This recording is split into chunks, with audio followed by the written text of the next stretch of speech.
Bonjour YouTube. Alors aujourd'hui on va voir le camouflage d'une arme à feu en fait avec les éléments du terrain. Donc sur l'autre que j'ai, la 22, on va faire un camouflage avec des pochoirs, donc un CCE. Donc en fait là on part d'une arme, une arme de chasse basique. Donc c'est une Norinco JW105 en 222 Remington, donc c'est pour la chasse aux petits nuisibles. Donc alors le procédé il est très simple. Vous démontez l'arme, donc vous la désossez complètement, hein, toutes les parties. Une fois que tout est bien désossé, vous poncez la partie bois, dans un premier temps, avec du papier de verre très fin. Vous la dégraissez, et une fois que c'est bien dégraissé, eh ben, vous attaquez en fait les parties peinture internes, c'est-à-dire ici par exemple, parce que vous allez avoir le pontet qui va se mettre ici. Donc si vous peignez avec le pontet, en dessous là ce sera jamais peint. Donc si vous voulez faire les choses bien, vous démontez le pontet à l'avance. Vous passez une première couche ici, une première couche là, où vous allez avoir la culasse, donc le levier de culasse, et à l'intérieur. Donc tout à l'intérieur.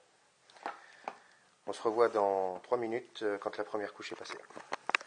Bon, alors une fois que l'étape 1 est finie, que vous avez retiré, vous avez démonté la carcasse, vous l'avez dégraissé, vous l'avez poncé, vous avez peint les parties internes, histoire que ça déborde pas trop.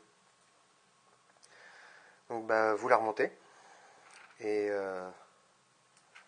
donc vous protégez en fait, ça va être le puits de chargeur, la queue de détente, la bouche d'extraction au niveau de la culasse, et bien sûr le canon. Donc c'est indispensable de les protéger, hein, parce que sinon ça met plein de merde dans le mécanisme et c'est jamais bon.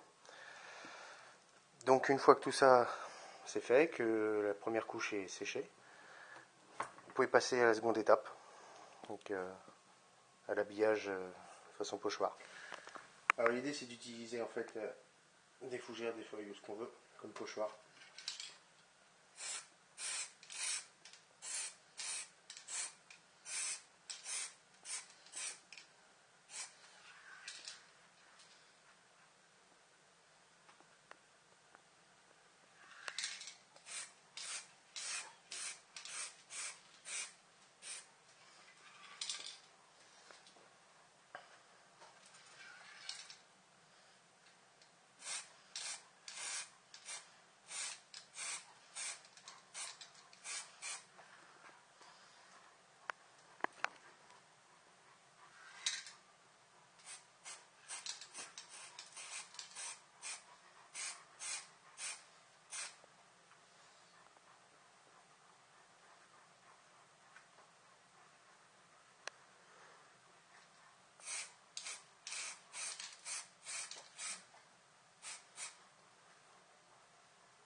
Là on attend que la première couche elle sèche. Après on n'a plus qu'une deuxième couleur. Donc une fois que la première couche est sèche, on n'a plus que la deuxième.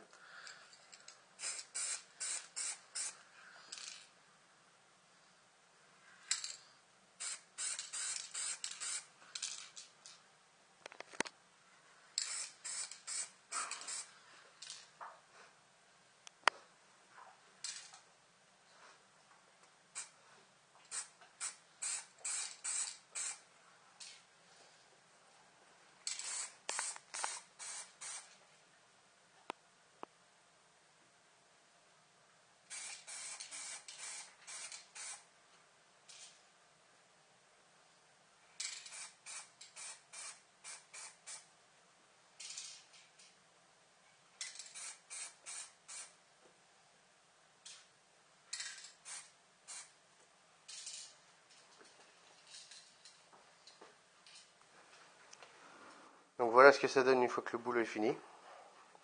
Donc l'idée d'un camouflage, c'est d'abord de casser la silhouette et ensuite de se fondre un minimum dans le décor quand même. Celui-là a été fait pour la forêt, mais on va quand même aller le tester dans le jardin. Voilà.